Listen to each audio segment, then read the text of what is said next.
Idul Fitri tahun ini kan jatuh di bulan Mei gitu ya. Jadi saya kira pada umumnya memang pada saat kondisi normal pun setelah Idul Fitri itu biasanya industri retail itu memasuki masa low season begitu ya. Nah, kemudian akan mulai meningkat lagi nanti menjelang sekolah begitu, anak-anak sekolah.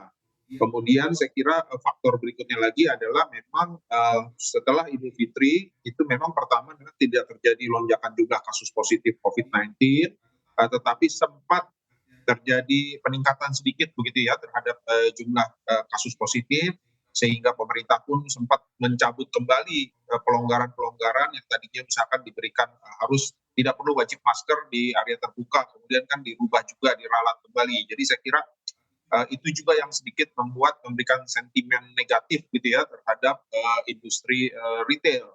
Kemudian juga ditambah lagi dengan ketidakpastian global ya yang mengakibatkan kenaikan bahan bakar minyak dan sebagainya. Pemerintah juga menaikkan harga gas dan sebagainya. Jadi saya kira itu juga yang menyebabkan terjadinya penurunan begitu ya setelah Idul Fitri. Nah, tetapi memang kemudian semua itu bisa teratasi. Jadi saya kira COVID-19 relatif bisa terkendali. Pemerintah juga banyak memberikan pembatasan, tetapi sifatnya sangat-sangat rileks begitu. Jadi saya kira ini juga sudah memberikan peningkatan terhadap tingkat kunjungan. Kemudian juga sekolah-sekolah juga sudah mulai. Jadi saya kira anak-anak sekolah sudah mulai masuk sekolah kembali. Ini juga mendorong tingkat kunjungan ke pusat perbelanjaan. Jadi saya kira faktor-faktor itulah yang menyebabkan terjadinya peningkatan-peningkatan di bulan Agustus sampai dengan saat ini. Setelah Idul Fitri terjadi low season ya, dan ditambah juga beberapa penyebab yang tadi saya sudah sampaikan. Demikian, Mas Gibran. Kalau kita lihat lebih rinci lagi di bulan Juli lalu ini kelompok bahan bakar kendaraan bermotor tentunya melonjak kurang lebih 67,2%. Apakah ini artinya dengan melonjakan ini membuat mobilisasi masyarakat itu semakin meningkat? Artinya masyarakat sudah bisa ke pusat-pusat perbelanjaan yang membuat minat belanjanya juga semakin terdorong. Saya kira demikian, khususnya terutama tadi saya sudah sampaikan dimulai dengan sekolah-sekolah.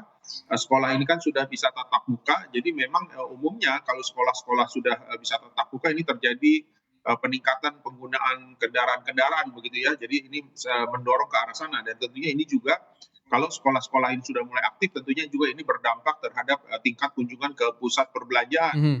Namun kemudian saya juga melihat bahwa sektor wisata juga cukup meningkat sehingga sekarang ini wisata lebih banyak juga menggunakan kendaraan-kendaraan dibandingkan dengan transportasi umum begitu ya, seperti pesawat terbang dan sebagainya. Karena kenapa?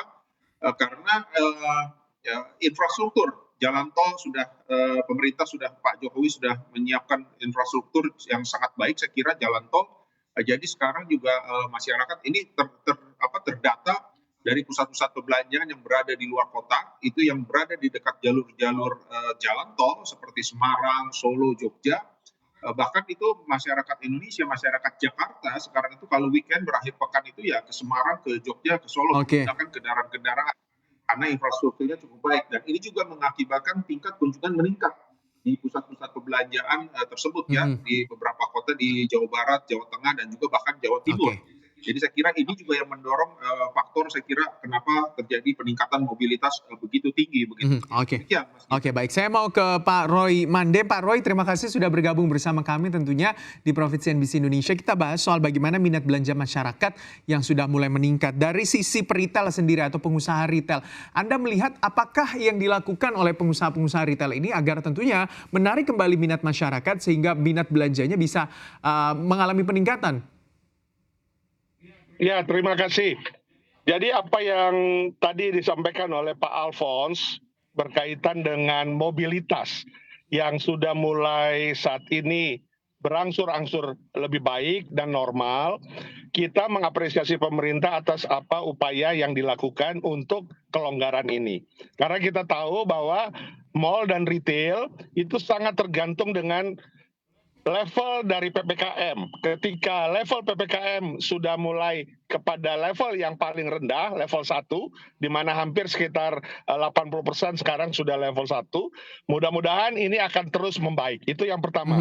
Kemudian yang kedua, kita melihat juga instrumen daripada masyarakat di dalam indeks penjualan real maupun juga indeks kepercayaan konsumen. Di 2 bulan 3 bulan terakhir, indeks kepercayaan konsumen kita itu pada titik kondisi yang normal, sudah di atas 110, 100 angka moderatnya. Dan itu menandakan bahwa kepercayaan konsumen sebenarnya untuk spending money sudah baik. Kemudian yang kedua, dana pihak ketiga sudah turun dari yang 10,1 sudah menjadi 9,8. Artinya ada penarikan uang dari bank, dari dana-dana pihak ketiga yang ditempatkan masyarakat di perbankan untuk mereka spending untuk yang menengah dan ke atas. Dan juga kita mengetahui ketika adanya bantalan-bantalan untuk menengah ke bawah.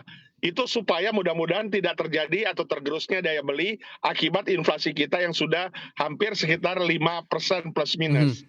Nah, tetapi yang kita harapkan sebenarnya ada lagi yang kita harapkan, yaitu dengan longgarnya mobilitas, kita berharap program aplikasi Peduli Lindungi juga sudah bisa mulai ditiadakan, khususnya di daerah-daerah yang sudah jelas akan endemi. Karena apa? Karena kita lihat di Singapura, di berbagai negara lain sebagainya, itu sudah mobilitas ketika sudah mulai membaik, maka aplikasi-aplikasi pemakaian yang seperti Peduli Lindungi juga sudah ditiadakan.